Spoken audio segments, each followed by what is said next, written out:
सप्तमोऽध्यायः। हरिः ॐ।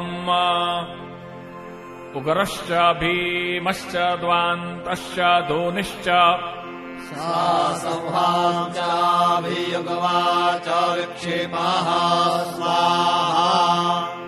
अग्निगोहृदयेनाशनिगोहृदयाग्रेण पशुपतिम् कृष्णहृदयेन भवम् जत्ना शर्वम् मतस्ताभ्यामीशानम् मन्युनामहादेवमन्तः परिषव्येनोग्रम् देवम् वरिष्ठोनावशिष्टानो शृङ्गीनिकोशाभ्याम्।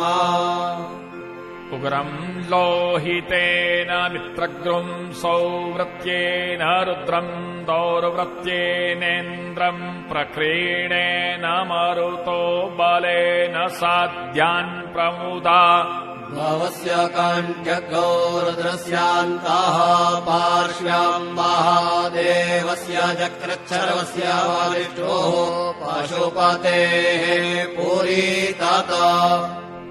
लोमभ्यः स्वाहा लोमभ्यः स्वाहा त्वचे स्वाहा त्वचे स्वाहा लोहिताय स्वाहा लोहिताय स्वाहा मेदोभ्यः स्वाहा मेदोभ्यः स्वाहा मागुसेभ्यः स्वाहा मागुसेभ्यः स्वाहा स्नावभ्यः स्वाहा स्नावभ्यः स्वाहा स्तभ्यः स्वाहा स्तभ्यः स्वाहा मज्जभ्यः स्वाहा मज्जभ्यः स्वाहा रेतसे स्वाहा पायवे स्वाहा आयासाय स्वाहा प्रायासाय स्वाहा सञ्जासाय स्वाहा व्यासाय स्वाहोद्यासाय स्वाहा शुचे स्वाहा शोचते स्वाहा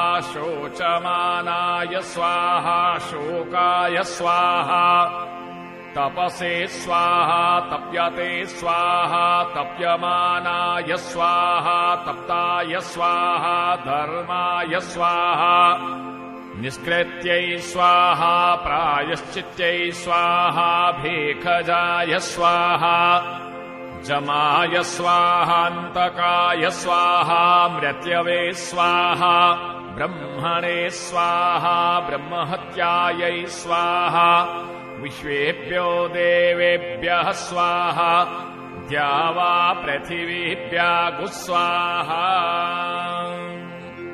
ॐ तत्सत्।